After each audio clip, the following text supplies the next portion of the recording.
নমস্কার বন্ধুরা, আদুরে আলাপ ব্লগে তোমাদের সকলকে স্বাগত। দেখুন বন্ধুরা, আমাদের শীতকালে সবথেকে বড় সমস্যা চুলের সমস্যা, খুশকির সমস্যা। তাই আমি কিছু উপকরণ দিয়ে বানাতে চলেছি তেল। আপনারা দেখুন।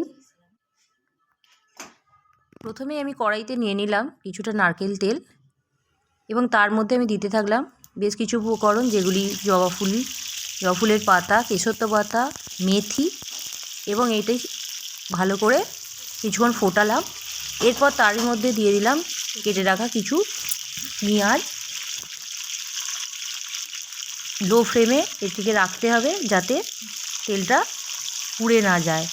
কিছুক্ষণ পর এটি কালার চেঞ্জ যতক্ষণ না হচ্ছে ততক্ষণ পর্যন্ত তেলটা আমি ফোটালাম।